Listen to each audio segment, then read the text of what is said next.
Labvakar! Mēs šovakar satiekamies mūsu kārtējā, mūsu parastajā sarīkojumā.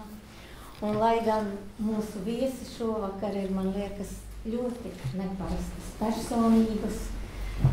Un ne Raimonda Paula, ne Jāņa Petera personības un devumu, manuprāt, mēs jau nemaz vēl nevaram novērtēt. Pārāk tuvu esam un pārāk mūsu ikdienā tas viss ir dzirdams, paies laiks, un tad mūsu bērni varēs īsti novērtēt, ko šie džentlmeņi ir devuši mūsu latviešu kultūrā.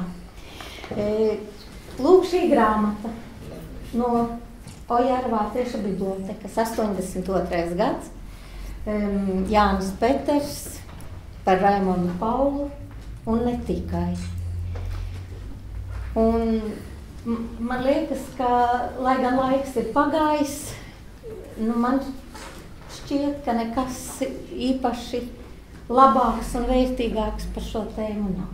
Bet šovakar kungi ir piekrituši runāties savā starpā un ļaut mums klausīties, ko viņi domā par dzeju un dzīvi. Lūdzu, Petera kungs, jūs drīkstat uzstāvēt. Mēs sēdēsim vairs tā. Jā, jūs drīkstat sēdēt, un es domāju, visi ir dzirdējis un redzējis jūs. Sākumā es tomēr sēdēšu Ojāra Vācieša mājā vai dzīvokli uz Ojāra Vācieša ielas. Iela Ķīste to man grāmatiņu saslavēja 82. gada. Es gribu teikt, ka šai laikā, kopš 82. gada, par Raimondu Paulu ir iznākuši daudzas grāmatas, un katrā ir kaut kas bijis jauns, kaut kur atkal viens un tas pats. Kad es uzrakstīju šo grāmatiņu 82. gadā, 82. Liekas, ka vēl Biedrs Brežņevs bija pie dzīvības, ir beigas. Bet ne par to ir runa. Es aizsūtīju Raimondam Paulam šo manuskriptu, kāds man bija, un viņš man atsūtīja atpakaļ tādu zīmīti. Jā, es izlasīju, par mani jau tur gan ir maz, bet toties par citiem ir daudz. Paldies par to. Viņam bija diezgan liela taisnība, jo toreiz es mēģināju aprakstīt arī to posmu Latvijas dzīvē, kad norisinājās kultūras process, un iepratīm tam, ka mūsu oficiālā ideoloģija 20. un 30. gadus uzskatīja par agrāri atpalikušas republikas tādu statusu. Es zināju, ka šo manu grāmatu tulkos arī krieviski, jo Raimonds Pauls ir ārkārtīgi pazīstams visam bijušajām padomju tautām un arī tālu aiz PSRS robežām, līdz pat Japānai.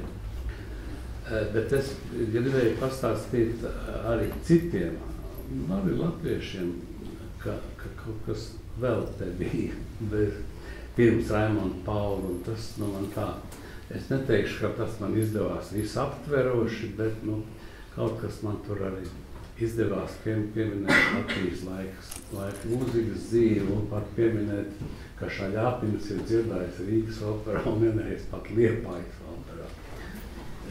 To jau visi tā nezināja. Man grāmatu, protams, lasīja arī Centrālās komitejas kultūras nodaļas vadītājs, un kaut kas jau tur arī pēc viņa lasīšanas pazuda no šīs grāmatas. Bet, tā, principā jau viņi saglabājās. Es domāju, ka es daudz nerunāšu. Es atceros divas rindas, es atceros arī visu, bet divas rindas par Ojāru Vācieti, jo mums tas, es esam pie Ojāru Vācieša. mana baltā un vienīgā māte, es tev zilganu astevi atnesu. Tas ir sākums, es tālāk nelasīšu. Bet te ir tā atslēga Ojāra vācieša patriotismam, Ojāra vācieša milzīgajam dzejas talantam. Un dažkārt mūsu presē pašreiz apskatot Ojāra vācieša daļradu, Lielpies to saprot un raksta par Ojāru vācietu kā par īstenībā izcilāko 20. gadsimta otrās puses latviešu dzejnieku, izcilāko. Bet daudz raksta arī muļķības. Tik daudz muļķības saraksta, jo nav lasījuši. Uzraušies uz kādiem oficiāliem vārdiem, uz kādu oficiāls terminoloģijas un runā gan televīzijā, gan radio. Absolūti. Ojārs vācietis bija ideālists, to ļoti skaisti noformulēja Knuts Skujnieks. Ojārs vācietis bija īsts ideālists, viņš meklēja ideālus, kur vien viņš varēja atrast, un viņš nav ne rindas, manuprāt, uzrakstījis, lai dabūtu 5 rubļus vairāk, tajos oficiālajos it kā dzējoļos, vai lai dabūtu lielāku dzīvokli, vai nopirkt Volgu. Tās lietas viņam bija absolūti, kā to saka, nepieņemams nekāda pa medicīnu saka. Krieviski saka protivopakazana. Ja? Ja. Nu tā, Raimonds Pauls nav daudz dziesmu komponējis ar Ojāru vāciešu tekstiem, bet viņam ir vismaz viena briljanta tekstiem, šo pār neciešu ar dzeju, ar vārdiem. Viņam ir viena briljanta dziesma, manuprāt, Upei pāri, tā balāda, vai ne? Nu, te neviens nebūs, kas to nodzied, bet nu pat man komponists stāstīja, ka nu pat aizvakar vai aizvakar Ants Krauze to ir kaut ko dziedājusi no šī Upei pāri, kur ir tāda vārda, ka raudiņas purēdamās. Tā ir ārkārtīgi saviņojuša dziesma, tā ir lieliska balāda, un man liekas, ļoti ieviļņojas muzikālo un poetisko balāžu pašās augstākajās vietās. Tā, es esmu savu haotisko ievadu sācis, un ko es tagad varētu prasīt Raimondam Paulam, lai viņš jums izstāstītu. Es gribu jautāt, vai viņš atcerās kāds atzīmes, jeb ko viņš spēlēja iestājoties Latvijas konservatorijā, un ko viņš spēlēja beidzot Latvijas konservatorijā. Tas jautājums man mazliet atgādina muzikologu. Es apsēdīšu. Ko tu spēlēji? Nē, tur nav nekāda muzikoloģija. Pie kā tu mācījies konservatorijā? Es zinu, pie kā tu mācījies. Es domāju, ka mēs jau laikam pamatā tā runāsim par dzeju, kas par dzejniekiem. Man ir tas gods bijis, es esmu pieķēries klāt veselai rindai, faktiski izcilāko latviešu dzejnieku. Kaut kas man ir iznācis, kaut kas man nav iznācis, bet es pat nesen, ko es uzskatu, kas mums bija ļoti veiksmīgs darbs, viņi dažādi tur dabīgi novērtīja. Tas bija Trubadurs uz ēzeļa, Sudrapelns, kas ir ļoti tāda sarežģīta figūra Latvijas dzejniecībā, bet nenoliedzam viens no izcilākiem dzejniekiem latviešu. Mēs to izveidojam, to programmu es atceros ļoti labi, ka mēs padomu laikam mums izdevās iztaisīt tādu piemiņas vakaru Fricim Bārdam. Fricis Bārda vispār bija nevēlamais dzejnieks padomu laikam, un tad faktiski zināmā mērā mazliet viņi arī atbalstot Griguls mums toreiz mazliet atbalstīja, un mēs teātrī izveidojam programmu, kur dziedāja, pirmoreiz arī tie sauktie dziedošie aktieri, un tā blakus, es tā šodien apskatos, man jau tie gadi, kad jāsāk skatīties, ko es pa šitiem gadiem esmu strādājis, man ir prieks, ka es vēl nesen varēju arī atskaņot, teiksim, dziesmas ar Austras Kuiņas vārdiem. Tad turpat blakus Vizma Belševics, ja. Nu, pa Peteri jau nerunāsim, tas visu laiku kaut kur tur tuvumā, ja, ir bijis, ja, un tā tālāk. Tā kā, zināmā mērā, tad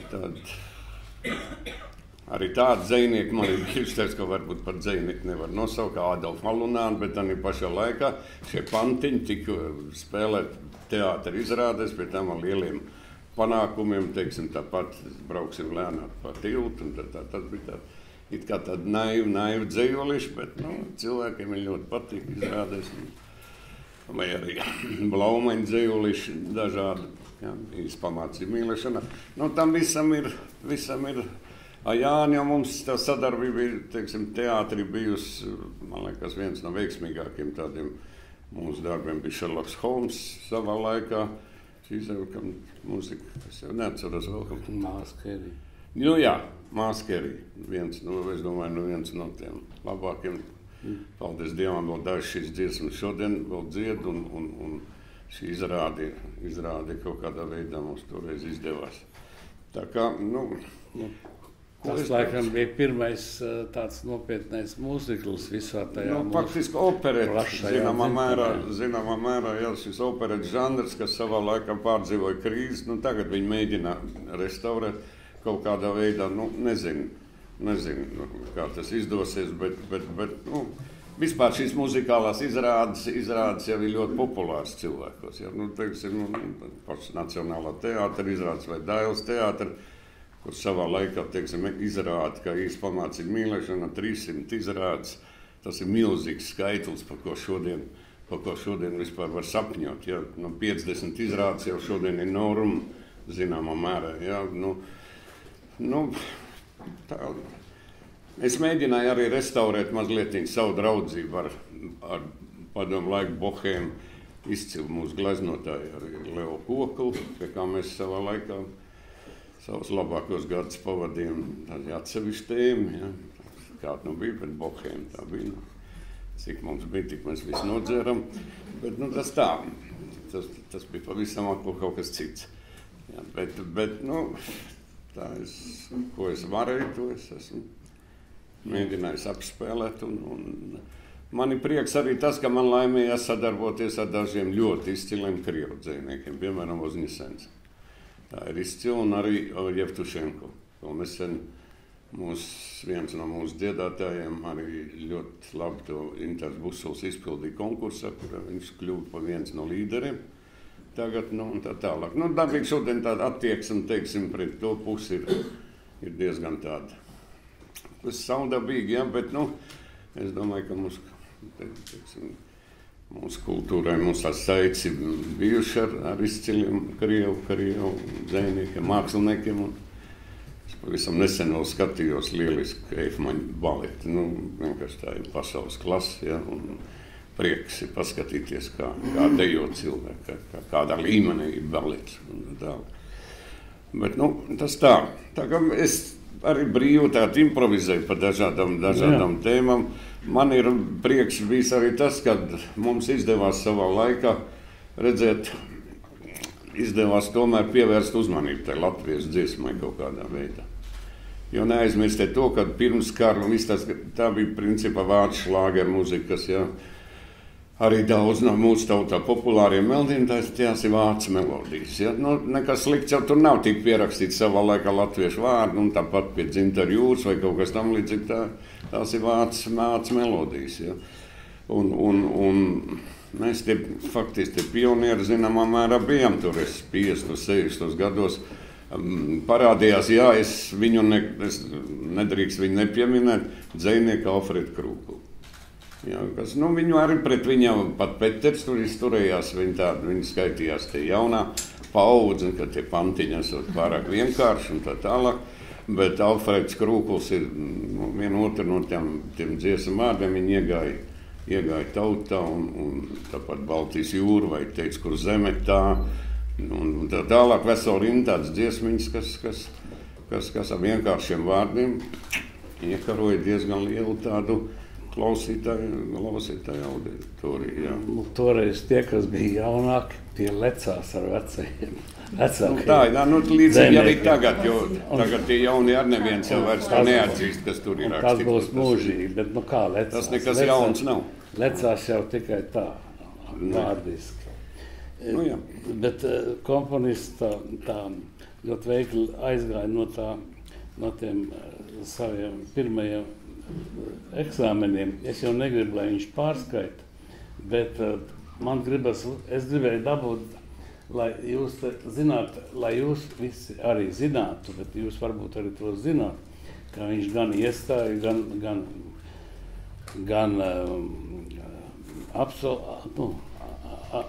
absolvējot konservatoriju, spēlēja tikai klasiku, lielo klasiku. Un dabūja teicamas atzīmes. Tur gan liekas bija Beethovens un Rahmaņinovs. Un toreiz nekas neliecināja, ka Raimonds Pauls kļūs par tautā vispopulārākā žanra autoru. Ja tu nedrīkst nepievinēt Alfredu Krūklu, es domāju, ka mēs nevaram nepievinēt arī tavu skolotāju un labvēli Hermanu Braunu, kurš bija teicis, es jau gribētu, lai viņš dara kaut ko citu, bet ja viņš dara to tik labi un izcili, kā viņš to dara, tad lai viņš to dara. Hermans Brauns droši vien tēmēja uz klasiku, lai tu nodarboties ar klasiku. Lai gan tu jau nodarbojies arī ar džēzu. Jā, es vien nesapratu, tu man tagad izprašņā. Jā, es gribu, jā. Tad es sāku tev prasīt kaut ko pazaudot, bet ne, redziet, man ir liels prieks, ka es savā laikā, pateicoties dabīgi saviem vecākiem un tālāk, tas man piespieda, zināmā mērā spēlēt tas klavieres. Bet es dabūju labu izglītību mūsu konservatorijā. Līdz šai dienai es nevaru pieņemt to vārdu mūzikas akadēmija. Priekš man viņa nav mūzikas, tā ir konservatorija. Es esmu beidzis Latvijas valsts, jeb Jāzepa Vītola konservatorija. Es atceros šos izcilos pedagogus, profesors, kas mums bija vēl tie iepriekšējā paudze, izcils personības, kas strādāja valsts konservatorijā. Un zināmā mērā tas man arī uz visu mūžu ir palīdzējis. Es nobeidzu konservatoriju, tiešām es iegūtu pat atzīmi 5 krustās, bija augstākā atzīme, man bija paredzēta aspirantūra Maskavā. Bet dabīgi es tādā laikā, par to periodu labāk nerunāsim, kas tur sākās manā dzīvē. Un tālāk, un es tā pametu un sāku nodarboties pavisam ar kaut ko citu. Ja, bet šie pameti, un man es tagad faktiski, manos gados es esmu atgriezies pie klavieriem, jo es ļoti daudz koncertēju pēdējā laikā. Un mani lielākie komplimenti, ko es esmu saņēmis, tas ir no mūsu viena no izcilākiem diriģentiem, Maris Jansons, kurš pateica, ka viņš labprāt ar maniem uzspēlēt kaut ko kopā. Ja, mēs vairāk kārtā viņi esam runājuši par to. Es teicu, Maris, es neesmu tādā formā, lai spēlētu klasiku. Šodien tur es situ garām. Viņš saka, visi lielie muziķi situ garām uz klavu un tā tālāk. Ja, tas man ir tiešām kompliments tāds ļoti, jo tā ir tiešām izcila personība šodien mūsu muzikā. Tas ir pasaules muzikā, ja, viens no, man liekas, pirmā 5 diriģentiem pasaulē. Jā, tāpat tās arī turpat blakus. Kaut kā man ir vienmēr, ziniet, kaut kā dzīvē laimējies, ka es pat nejauši vienmēr saticies ar viņiem kaut kādā nelielā, piemēram, ar Nelsonu, ja? Viņš pirmo reizi vieglo muziku diriģēja tieši kopā manim. Es uzstājos operā un viņš bija spiedz diriģēt. Šodien viņš ir Bostonas simfoniskā orķestra mākslinieciskais vadītājs, pasaules klases orķestrs, ja? Tā kā, ziniet, viņus var tikai apskaust. Viņi ir izdarījuši lieliskas lietas un arī daži mūsu operas dziedātāji. Tā ir žanra, kurā es pārstāvu, tas nekur netiek pastāvs. Tas tā kaut kur mēs te muļējamies, bet diemžēl izturēt kaut kur tik, teiksim, rietumos vai pat arī šodien vairs austrumos mums ir jau diezgan sarežģīti viss tā lietīgi. To es pa konservatoriju, tas arī bija, es nobeidzu konservatoriju, un tālāk, es strādāju. Jūs taujāt, ja? Taujāt tālāk, jā. Jā, Tagad es gribu iztaujāt tev par vienu interesantu notikumu, par to, kā tava dziesma Dāvāja Māriņa vai Miljons rožu aizceļoja uz Maskavu. Man ir tāda leģenda, zinām, varbūt tā nav. Es tev pastāstīšu kaut ko interesantu, tas būs noteikts. Nē. Dāvāja Māriņa Miljons rožu, Japāna un tā tālāk un tā tālāk. Viss tas ir tā. Bet man ir tāda leģenda, ka lūk, toreiz pirmajos neatkarības gados, kad Raimonds Pauls bija kultūras ministrs, šeit atbraukt uz kādu Japāņu delegāciju, un tur gids vai kas teica, ka viņš aizvedīs tos cilvēkus pie sarkanās rozes vai kā tur bija Miljons rožu autoru un kultūras ministra. Un tad tie cilvēki, tie Japāņi teikuši tā, mēs visi saprotam un to dziesmu mīlam, bet kāpēc Krievu komponists ir Latvijas kultūras ministrs, to gan mēs nesaprotam. Bet varbūt, ka tu varētu tā, nodoties tā kā žurnālists atmiņās un pastāstīt, kas notika Japānā, jo tu jau ar savu sievu Lanu uz Japānu aizbrauc. Kā tev tur uzņēma? Nē, es domāju, stāstīt par Japānu, man liekas, tas būtu vairāk kā nē, kā tev uzņēma? Uzņēma man tieši kā šīs dziesmas autori, viss tur klanījās, kā jau ties Japāņiem pieņemts jau visās vietās, un Dievspasargi, tā ir tāda kaut kāda, es nezinu, tā ir tik īpatnē valsts ar visiem, kā viņi cilvēki tur strādā un ņemās, tas ir tā, bet tas interesantākais bija pavisam kaut kas cits. Ir tāda valsts Ziemeļkoreja, kur ir tas vēl saglabājies līdz šis drausmīgais režīms, kas tur. Un šajā valstī ir oficiāli atļauts tikai 3, kā viņi sauc, kapitalistisko valstu vai kaut kādu rietumu valstu dziesmas. Un starp tām 3 dziesmām ir Miljons rožu. Tā kā jūs variet iedomāties, kāds man ir gods būt tādā veidā. Es nezinu, kāpēc es arī esmu ieskaitīts tādā kapitalistu kultūru. Tu jau varēsi viņu satikt. Tas kungs jau atbrauks 9. maijā. Viņi man atsūtīja to ierakstu, viņš bija iepakots it kā padomu laika avīzē, sarkan karoni, Dievspasargi, to vajadzēja redzēt. Bet tāds tur režīms diemžēl ir, un viņš vēl joprojām eksistē, un pat ir bīstams. Ja. Viņi tev maksā tā autora honorāru? Viņi kaut ko, es nezinu, vai viņi maksās.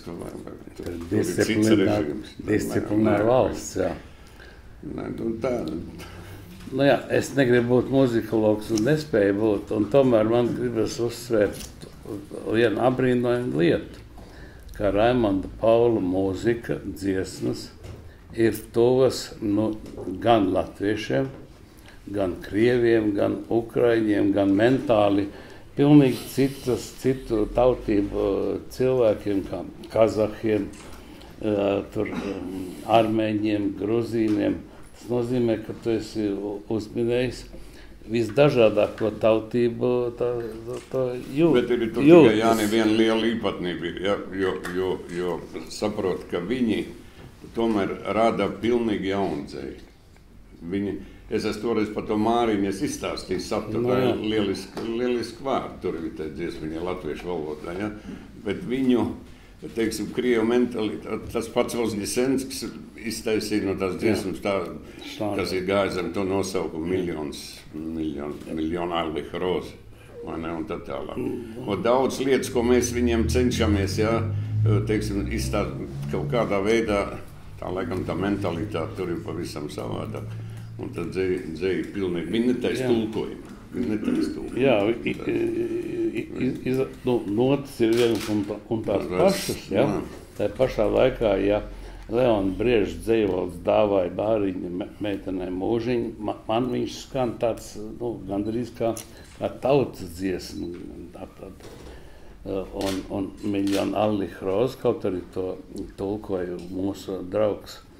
Un izcils krievu dzēnieks Vozņesenskis, viņi sāk spēlēt tā, gandrīz tā kā šlāgeri, un Raimonds reiz man teica, ja tavs kāds paziņa, ka viņš ir kaut kur Krimā vai Sočos vai kur.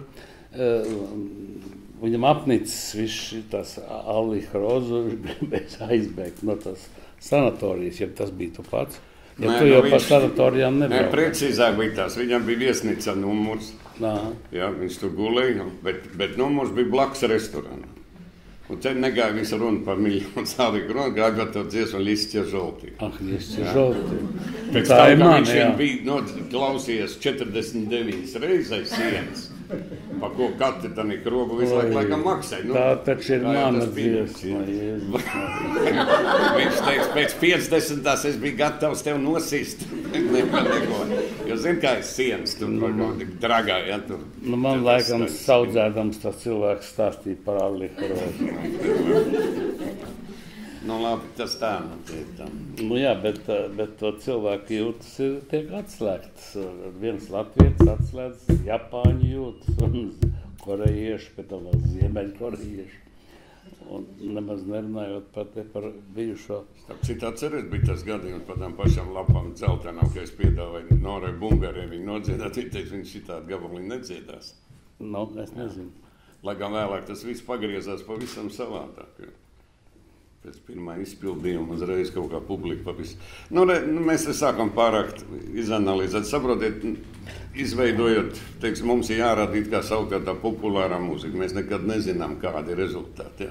Spēlējot pirmo reizi koncertu publikai, tikai tu var novērtēt, vai tā dziesma cilvēkiem aizies vai viņi neaizies. Un bieži vien pēc pirmā koncerta puses mēs esam materiālu vispār izņēmuši ārā no programmām. Skaidrs, ka man ir pārmetuši visu laiku vienu un to pašu, ka tu izplatīts publikai, tu strādā tikai un tā tālāk, un tāds man liktenis ir.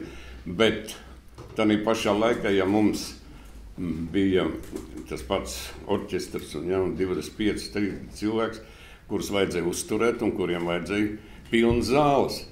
Mēs strādājam pa 90, tas ir 19-20 koncertu mēnesī, katru mēnesi. Spēlējot vienu un to pašu. Bet bija jādabū tas klausītājs. Klausītāju tu var dabūt tikai ar to, teiksim, ja tu parādījās tās populārās, kaut kāda populāra meldiņa, tad cilvēki arī pamatā uz to nāca un viss gaidīja. Es zinu, ka tagad, piemēram, Laima Vaikuls saka, ja viņi koncertos nenodzied to dziesmu, kas tagad saucās krievu valodā, viņi saucās Išķoņi viečer, tad cilvēki pasaka, ka tas nav koncerts. Un viss gaida. Tā tas ir. Mēs arī ejam uz vecām popu grupām un gaidām, ko tad mēs gaidām no viņiem. To, ko viņi spēlējuši 70. gadus, 80. un tā tālāk. To, uz ko mēs varbūt viena daļa esam izauguši, uz šo muziciju. Jā, tu biji tādā popularitātes zenītā 70. gados, jau 60. 70. un parasti jau tie komponisti, kas dzīvo republikās, pārceļās uz Maskavu, vismaz cenšas pārcelties. Vai tevi kādreiz ir aicinājuši? Es nekad neesmu taisījies, kāpēc gan nav. Es zinu, ka tu neesi. Man tur nav ko darīt, es tur varu 2-3 dienas iztvest. Labprāt uzstājos, es esmu uzstājies kopā ar ļoti labiem māksliniekiem, un ar to es beidzu. Tas ir tāpat kā opera izrāda, aizbrauc nodzied operu Jevgeniju Oņeginu un brauc mājās, ja? Mums jau tas pats ir. Bet tas ir ļoti cildeni, jo tu esi palicis uzticīgs Latvijai. Un jau teikt par visiem. Uzticīgs, man kaut kā nevelk kaut kur braukt prom. Labi, es tikai jautāju, vai tevi ir mēģinājuši pārvilināt? Piedāvāt skaidrs, saprotiet, ja šodien arī cilvēki, teiksim, nesalīdzinām, ja jau mēs te par to runājam, nesalīdzināms ir honorārs, ko es varu saņemt, teiksim, pa koncertu Krievijā, ja ko es saņemu Latvijā, es atvainojos. Tā ir diena un nakts, ja. Tā ir tur pavisam cits, bet, kaut kādā veidā es to. Mēs vēl nesen uzstājāmies, starp citu, Maskavā, ar orķestru, tālāk mums gan klausījās ārzemes sūtņi, un tas bija tas sakarā Latvijas, kā prezidējušā valsts, mēs tur spēlējām uz lielisku uzņēmumu, auditoriju lielisku uzņēmumu, nekāda vaina nebija. Bet palikt tur, kāpēc? vai mēs varam mazliet paiet pilnīgi atpakaļ par savu to bērnību? Tu vari kaut ko pateikt, kā tēvs tev piespied pie tām klavierēm? Klausies, Jānī, tu tiešām, es tikai tas šodien tas upuris. Jā, to bet ne jau ar mani ir tikšanās. Es esmu tas žurnālists. Tu pastāst labāk par sevi. Tu esi bijis mūsu valsts sūtnis Krievijā ilgu laiku. Pa tevim tur vislabākās atsauksmes ir, un tad, laikam, to skaļi tagad nedrīkst teikt. Bet vai tu gāji ar tēvu pāri sasalušai Daugavai uz muzikas skolu? Es esmu dzirdējis, ka Daugava bija sasalus, ka tēvs tev vedis nerunās par tiem laikiem, tāpēc es šodien man ir pavisam cita attieksme pret to, kā šodien iztur. Mēs labi zinājām, ka mamma tev iedeva 2 šķēlītes maizes uz visu dienu līdz, ko tu jau apēdi pirmās starpbrīdī skolē. Un beidzās tev skolu, tu 8 no rīta vajadzēja būt mūzikas skolē, un 5, 6 uz Iļģeciem atbraukt atpakaļ. Otrā rītā celties augšu, un mēs neviens nenomīram no tā. Es nezinu. Vecāki, kā nu dzīvoja, tā dzīvoja toreiz. Nekāda bagātnieka nebija. Ko es varu tur teikt? Jā, ir vēl tāds stāsts, ka tagad tie, kas beidz konservatoriju, tur bija daudz pazīstamu muziķis, galvas neatceros. Un profesori zinājuši, kurš atnāks, kurš atnāk, ka viss atnāk. Bet par Paulu domājuši tā, ja atnāks, tad būs labi. Ja neatnāks, tad neatnāks. Izrādās, ka Raimonds Pauls ir atnācis un nospēlējis teicam. Viss atkarājies, vai tu tur atnāks vai nē. Nē, es visu savu karjeru veidoju uz to, kā es, piemēram, padomu laikā vēl skolā, kad es mācījos pamatskolā, man jau atzīmes likt no tā, kā es nospēlēju himnas. Jo pamatskolā, kad es spēlēju tās abas 2 himnas, pārējie visi stāvēja kājās. Es bija tāds laiks, jā. Pie tam 2 himnas bija jāspēlē, jā. Jā, 2. Atceries kaut kādu? Mēs vienreiz koncertā nospēlēju, neviens vairs nezina to melodi. Mūžos vai dzīvo, jā. Tas bija jautri, jā. Es domāju, ka būtu labi, ja arī publika iesaistītos Raimonda Paula izstāvē. Es arī domāju, jā, citādi, cik var viens jautāt. Visu laiku kā muzikologs. Lūdzu, ir kāds... Mēs esam dzejnieki mājā, mums laikam bija vairāk mērķis runāt par dzeju, ko es nerunāju, es labāk par to uzrakstu kaut ko, ja es varu. Ja es sākšu par dzeju, tad to teikt, ka es esmu literatūras zinātnieks. Nē, varbūt tad, kad mēs beigsim pēc tam, tad var. Pēc tam mašīnā parunāsim, jā. Vai, negrib kāds ko pajautāt Raimondam Paulam? Vai tev, kāpēc man? Jā, es gribu pajautāt... Tikšanās ir ar tevi, ne ar mani. Jūsu dziesmas ir ļoti, ļoti populāras. Neapšaubām, tas ir lieta, par ko nav vērts vispār runāt. Bet cik liela tajā popularitātei ir vieta dzejai? Liela. Jo man tā šķita, ka reku pa Māriņu... Līdz cilvēkiem aiziet parasti kaut kādas frāzes tikai, un cilvēki no tā vadās, kaut kāda, teiksim, pielīp kaut kādi 2-3 vārdi, ja, viss. Tā ir, jā. Tā kā manai dzimtenei, vai ne, ka bija tas fenomens, kamēr vēl nebija kora dziesma, ka cilvēki koncertos, jā? Mēs jau toreiz daudz, kas bija tik rakstīts, teiksim, tās jau nebija kora dziesmas vispār. Tas bija uzrakstīts toreiz mēs gribējām arī atzīmēt kaut kāds dziesmas svētkus, laikam mums tas manam žanram ar to it kā nebija sevišķi saiknes nekādas, jā, un tas meldīns, ko toreiz Viktors ar Noru nodziedāja, pēc tam, pateicoties Kokaram, tikai aizgāja arī un tika atskaņot šī dziesma, tiksim, iekļaut dziesmas svētku repertuārā savā laikā. Ziniet, redziet, tādiem dziesmas svētkiem jau tā ir milz problēma, jo tagad mums pats vājākais moments ir tieši repertuāra jautājums, to arī iepriekšējie dziesmas svētki pierādīja, jo tā tālāk. Ir tomēr Mēs kaut kā aizmirstam, ka dziesmu svētki, viņi pašā nosaukumā ir svētki. Ja? Tie ir dziedāšanas svētki. Mēs dziedām dziesmu, ko es redzu, ka cilvēki ir, jūt tam līdzi. Ja? Un man pat tagad televīzijas operatori teikuši, ka dzied kā dziesmu un nav ko rādīt. Parasti viņi mēģināja atrast kādam tur asars bija vai kaut kādi tādi portreti. Man viss kaut kā tā vienaldzīgi diezgan pret visu to izturēt. Tur bija skaisti kādreiz mums tie sadziedāšanas, es pats piedalījos, ja, tie sadziedāšanās svētki. Bet viņi arī tagad ir mazliet kaut kā degradējušies. Paskatieties cilvēku vai brīvības pieminekļu dziesmai vārds, viņi nezin, melodiju viņi nezin, ja, un stāv tur, labi paņēmušās lapiņas rokā, tā nav ko dziedāt, tas nekas nav. Jā, bet tie dziesmēti mums ir vajadzīgi, un viņi būs. Kā tas būs tālāk, es nezinu. Lūdzu, esiet aktīvi. Pauli kungs, bet reiks pavaicāt, vai jūs bieži iegriežaties grāmatnīcās? Un kā jūs vispār meklējat tādu saviem jauniem skaņdarbiem dzējus? Vai internetā, vai grāmatnīcā, vai pie paziņām? Agrāk man bija viens dzīvi, man tālu nebija jāmeklē, teiksim, visi tie dzējoļu krājumi. Tā jau nevar jau salīdzināt, es te negribu neko kaut kādus tur teikt. Pa tiem laikiem, kādi viņi bija, tādi viņi bija, bet tai dzējai bija liela uzmanība. Tomēr es ļoti labi atceros tos slavenos muzikālos vakars, ko rīkoja Maza Dildē, kas bija dzējniekiem, gan Mārim Čaklēm, gan viss, kas bija Belševīts. Ojārs Vārts un tad tik veidot šīs muzikālās programmas, ja, kopā un cilvēki tur gāza riņķī. Ja, bija tās tirāžas, bija milzīgas, ja, dzējoļu krājumiem, ja, salīdzinoši.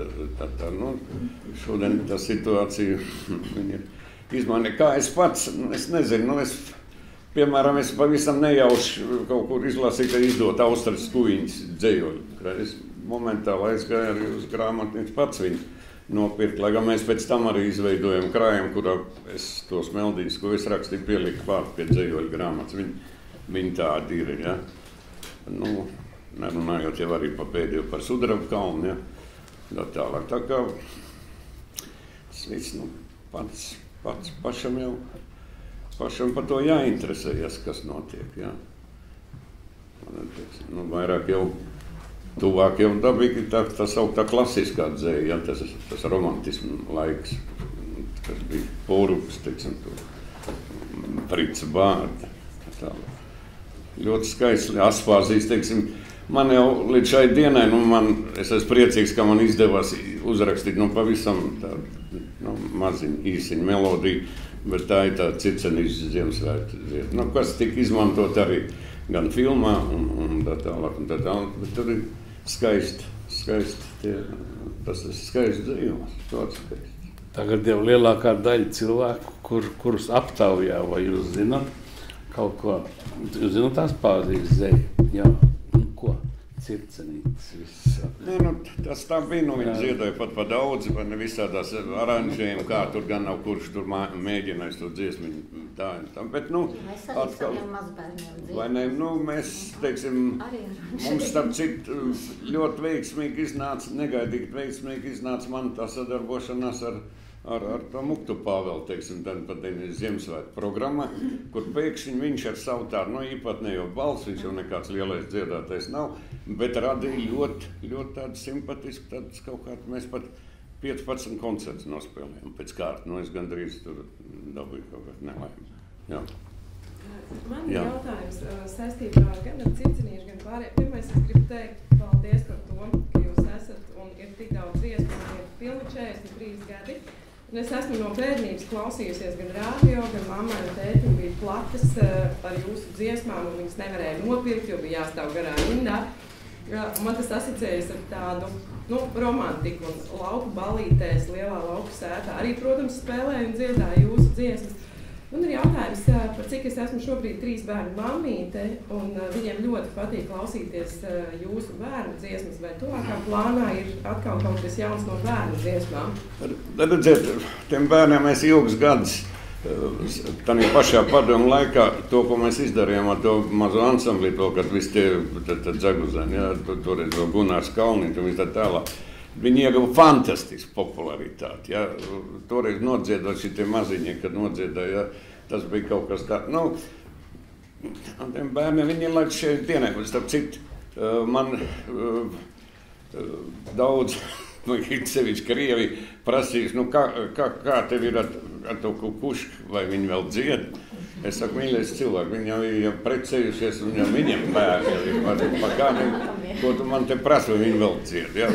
Vai ne? Bet ne, tas ansamblis ir un viņi visu laiku tāpēc bērniem un viņiem jāstrādā. Es vispār, mēs tur kaut ko atkal mēģinām darīt, bet, nu, nav jau tik viegli viņiem. Es vispār tiem pedagogiem uzcelt pieminiektu vispār, kas ar viņiem tur ņemās. Jā, jo vecākais puikas 7-gadnieks iet dziedāšanā, un viņi arī visu, ko tur dzied. Jūs viegli tiekat ar saviem galā 2-3? Man patīk, es esmu pēc izglītības ārsts, reanimatologs un kolēģi. Es vairs medicīnā nestrādāju, jo kādu laiku man kolēģi saka, bet vai tev nav žēl? Un saka, ko tu tagad dari? Es esmu galvenais bērnu loģistikas speciālists uz pulciņiem, uz bērnu dārzu.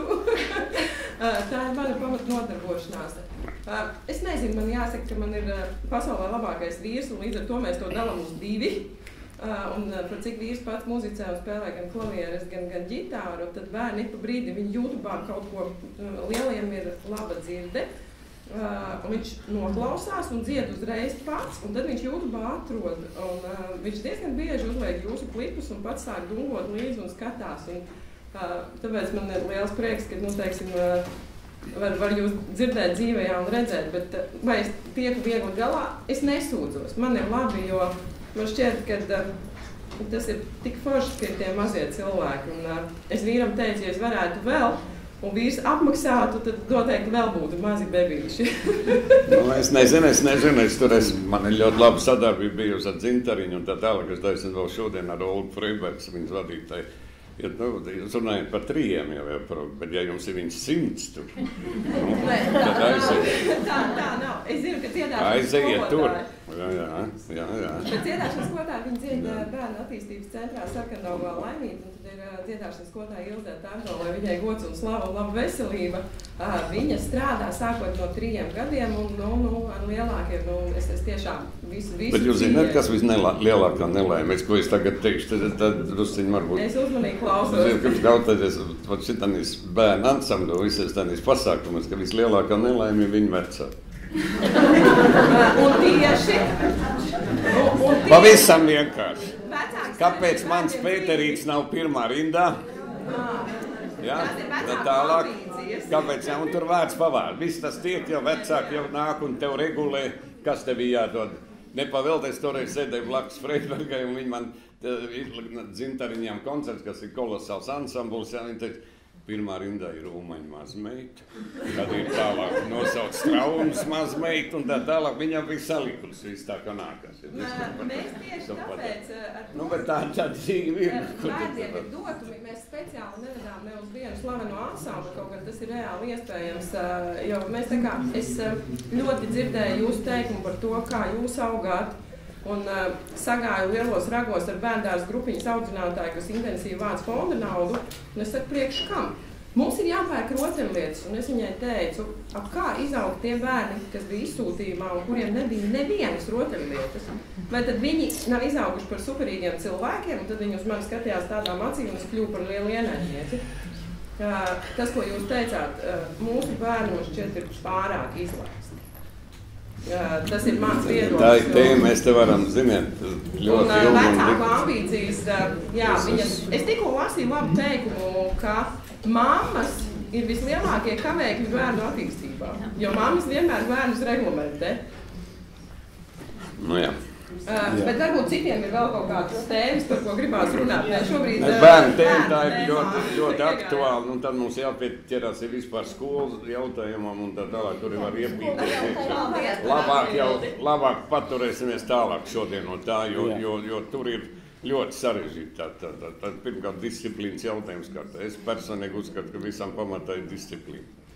Ja jūs tik augstu vērtējat klasisko dzeju un tik daudz izmantojat savās dziesmās, vai tur ir kāds nopelns arī jūsu skolotājiem? Pirmajiem, jā.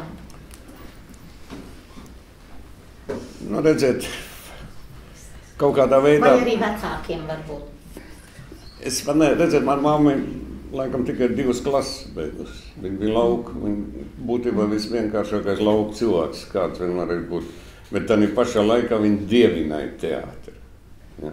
Viņa varēja tur iet stundām, es nezinu, jebkur viņam viss pati viņa varēja sēst. Es par to ļoti brīnījos, ja?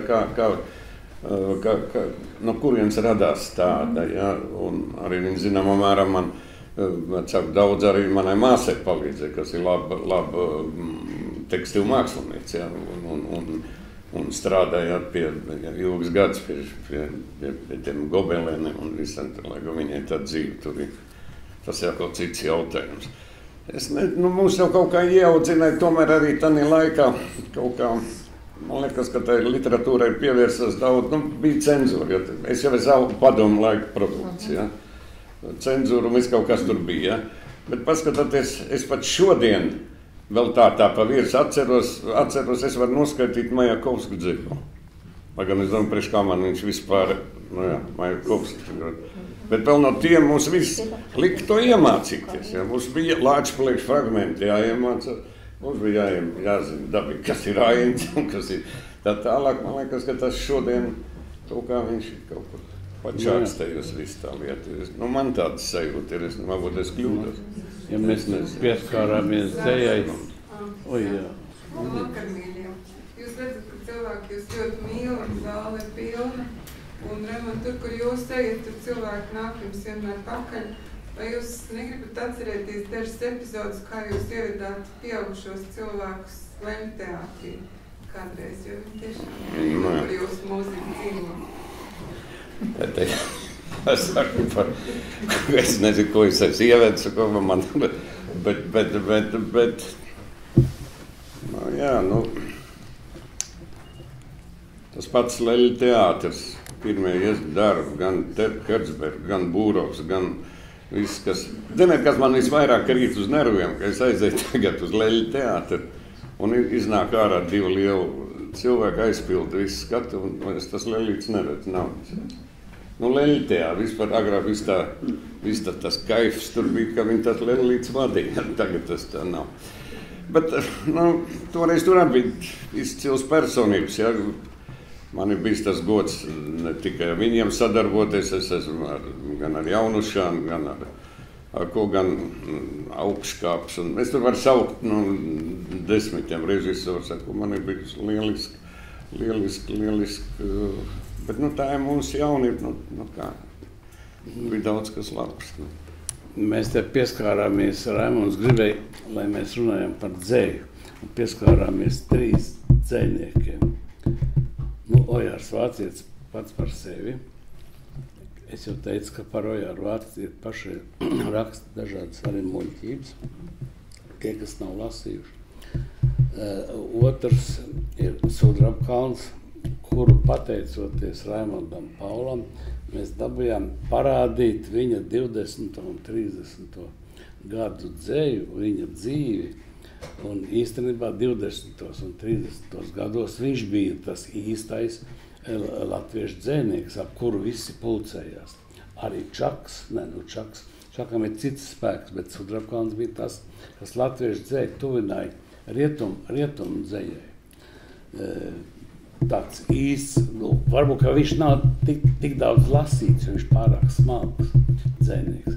Bet, ja Raimonds Pauls nebūtu viņam pieskāries, tad viņš tā arī paliktu zem mūsu milzīgās apnicības vai pat naida, ka mums padomu laikā lika skaitīt viņa konjunktūristiskos dzejojus. Vēl mēs pieskārāmies Majakovskim, bet Majakovskis jau nošāvās ne tāpēc, ka viņam patika nošauties, bet tāpēc, ka viņu arī vajāja. Un viņu vajāja par ko?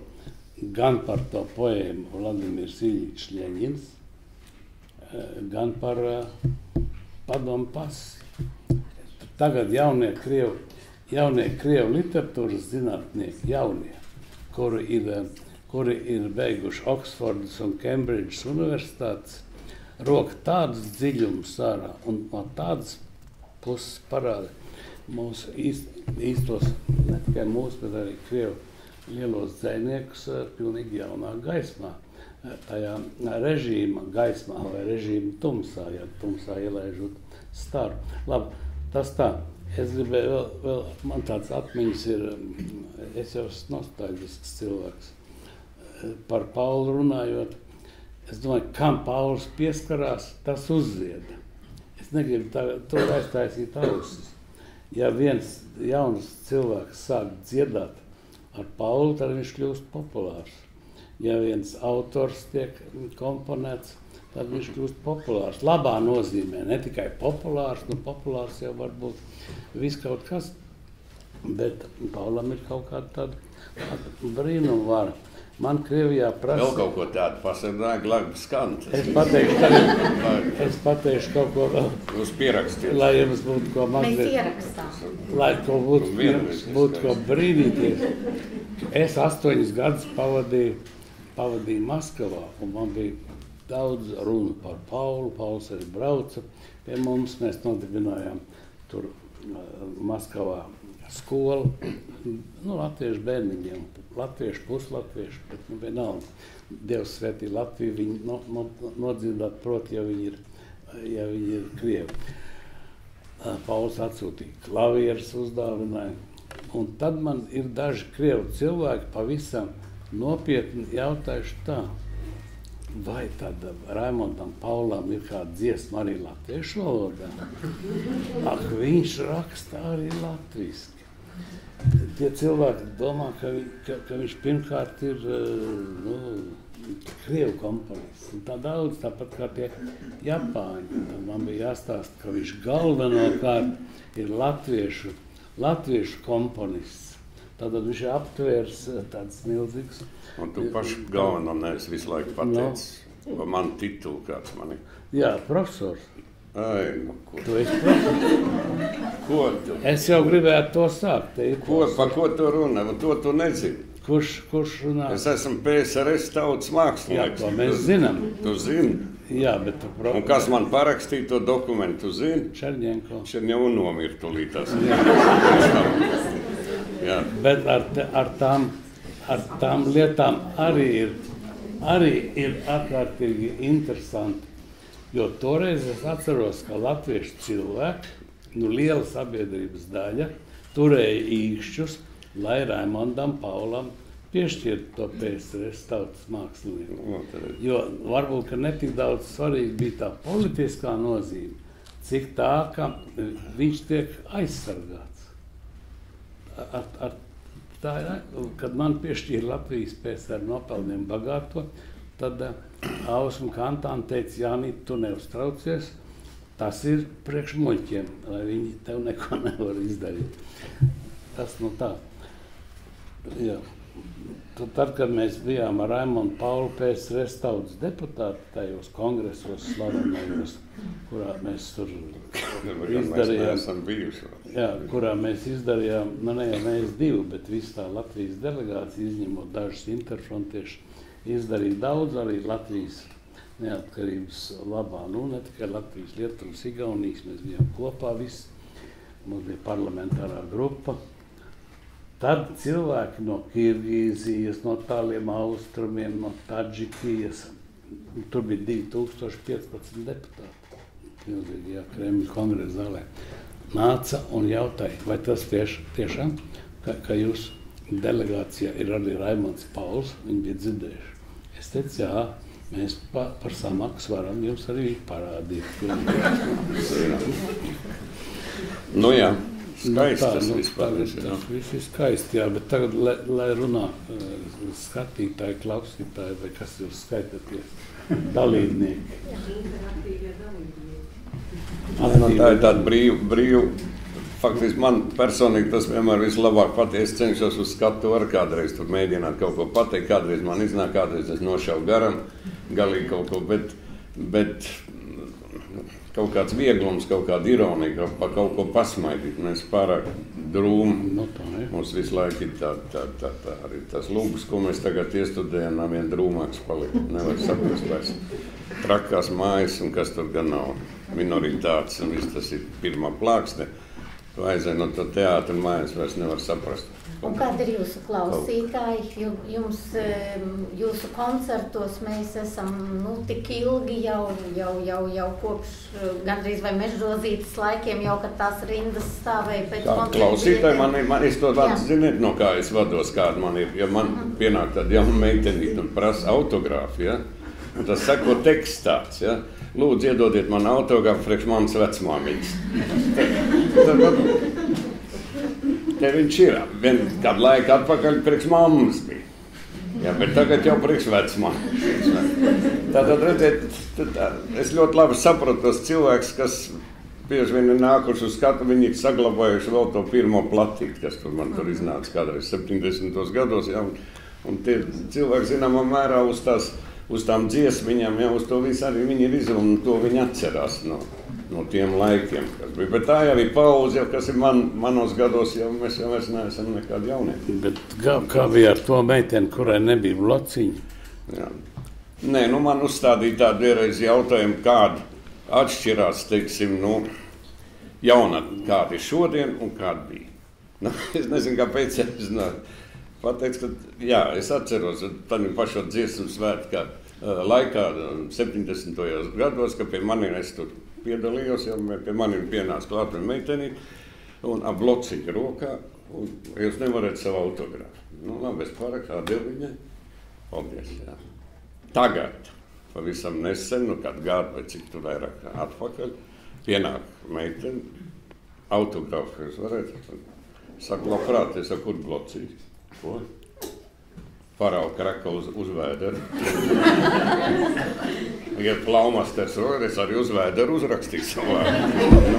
Ot, lūdzu, te ir atšķirība, ja, starp to jaunatni, to jaunatni.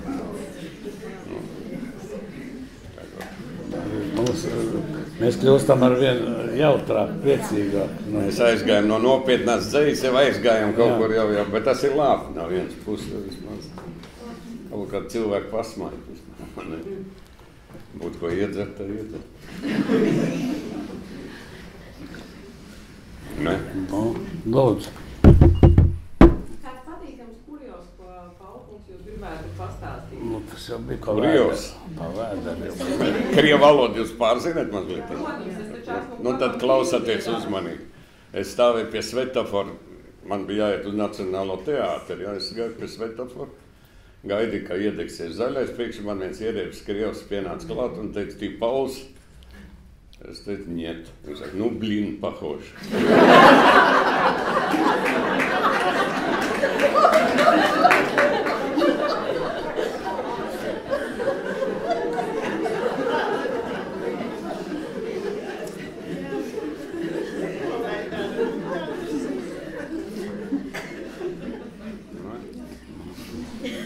Tāda ir dzīve. Tā ir. Arī nesen mums bija jāuzstājās Rundālē. Man tas arī patīk, kad es braucu, turpat ved man viens ar mašīnu. Piebrauc, un man ir Lants, man ļoti labs paziņ, mans un draugs. Un es viņu ļoti augstu vērtēju, šo cilvēku, jā. Bet viņam dabīgi, lai kārtība ir šlagbaums, tas sauktais, un mēs piebraucam pie tas, lai tikt iekšā pils teritorijā. Tā šofers, kas sāk zvanīties, lai paceļ augšā to, bet viņš saka, paroli, tu zini? Viņš saka, es paroli nezinu, bet es vēdu Paulu, tad labi, tā brauc, pacēl to šlagbaumu, tā vairs ne paroli vajadzēja neko. Tas tā. Un kā te jums ap forelēm klājas? Galīgi neiet, vajag labāk. Kā man draugi visi apmira, tā es vairs, diemžēl viss tas ir beidzies. Es arī, zināmā mērā, man ir tāds liels sarūktinājums, kad es redzu, cik mēs paši savu to skaistumu, kas viss mums ir, vai ne, tas upīts un viss tie ūdeņi un tā tālāk, cik teiksim, ar visam tam elektrībām šodien viss tas tiek izsists, tas viss tiek kaut kādā veidā tur, no tiešām tas ir jādara, tā tur pēdējo dzīvību tur iznīcinā un tālāk, vai ne, tas ceļu malu miskasts, tas viss tā par to taču vajadzēja, nu, kaut kādā veidā mēs ir jau vietas, kas ir labā kārtībā un patīkam, bet, nu, daudz vietas, diemžēl, kaut kā tā, patriotismu kaut kur nav tāds. Vai mums tas limits sāk beigties? Es gribēju lūgt, vai Paula kungs 3 taktis kaut vai uz mūsu klavierēm. Mēs tiešām domājam, vai tiešām man neprasa. Es tāpēc speciāli novirzījos no visām. Jūs pie mums esat bijis vairāk kārt, un es zinu, ka vienreiz Leo Kokles dzimšanas dienā man šķita, ka jūs ļoti gribējāt toreiz to sveču valsti. Jums tā likās, ja? Jā, man tā likās. Bet mums klavieres nebija uzskaņotas, un mēs nekādi nevarējām, un mēs toreiz izlikāmies. Tā kā šoreiz mums Kalniņa kungs speciāli skaņoja priekš jums, varbūt, jo maz drusci. Kultūra kapitāla fonds atmaksā viņam par skaņošanu? Nē, mēs paši. Nē, nu jā, nu. Mēs lūdzam. Ļoti. Nē, no tas šita gāja. Es domāju, ka kautīgie latvieši pievienosies un teiks, ka... Zināt, ko es bieži vien šajos momentos nožēloju, ka es neesmu mācījies par zobās. Nē.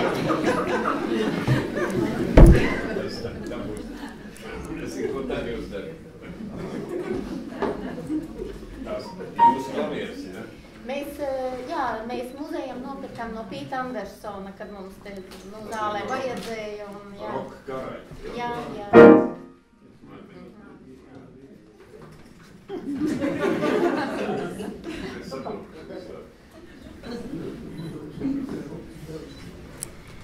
Es nezinu, tā. Es vispār pēdējā laikā daudz spēlēju, es atcestu par ētam. Pēc kādiem pārtraukumiem mēs atkal pieķēru uz latviešu tautsdziesmām, kuras, tur vienmēr var atrast kaut kāds meldīgs.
spēlēt vārdu vispār. Galīgi, nu, tā. Pat cik nopiekāt? Es neatceros, sen. Tas bija patiesi sen. Tad, kad Pauls bija kultūras ministrs, tad vēl. Vismaz kaut ko labu atcerās pa mani. Jā. Gan, jā. Nu jā. Nu ko, Jāni? Nu ko? Nu tad jāsaka cilvēkiem paldies. mēs esam apnikuši jau. Nē, neesam. Savam. Esam. Jā. Dzīvojam kā mākam. Es lūk, ko gribēju teikt. Ka, man liekas, ka es nebūšu vientuļa savās domās, ka, teiksim, manas paudzes cilvēki, ka mēs lielā mērā savu mūžu skaitām kopā ar kaut kādiem jūsu darbiem. Es, piemēram, saku, ka mana jaunākā meita ir dzimusi tajā gadā, kad Dāvāja Māriņa uzvarēja.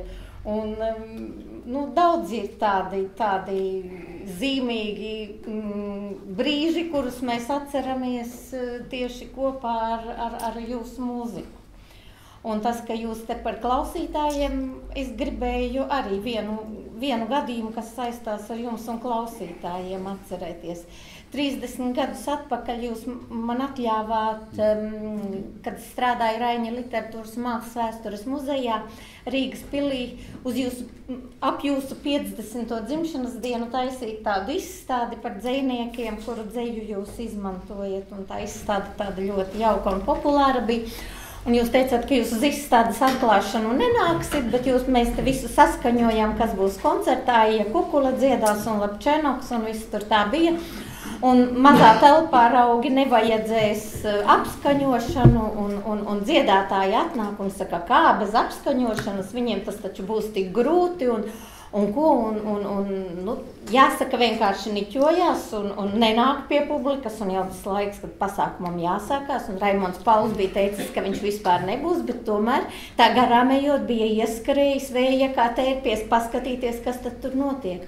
Un kad tie niķi tādi bija, tad Raimonds Pauls teica, nē, tā nevar, jāiet pie cilvēkiem, cilvēki gaida, un tāpat negatavojies, neposies, jūs gājāt un spēlējāt, un tad jau nāca arī viņi.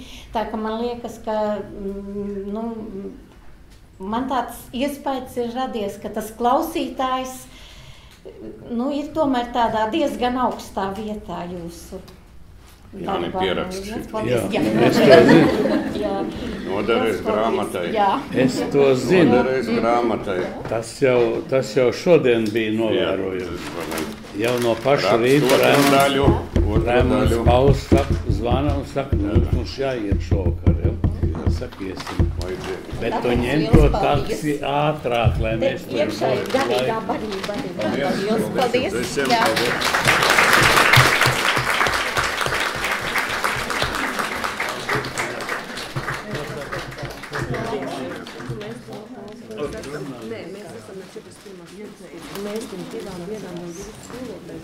Un Jānis Pekers savukārt ir visviedākais cilvēks, kādu es Latvijā zinu. Un jums liels paldies par visu un arī par Raimondu Paulu un cerības un visu, kas vēl būs materiāli.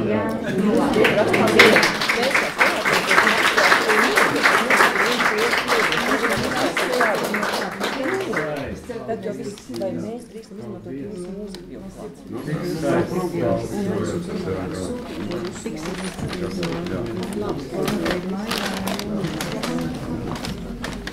Paldies, par tikšanos, ļoti patīk jūs redzēt. Es ļoti ceru jūs redzēt arī Cernikavā, varbūt es drīkstu arī jums kādu vārdu pārmīt pēc pasākumu. Paldies! Paldies! Paldies!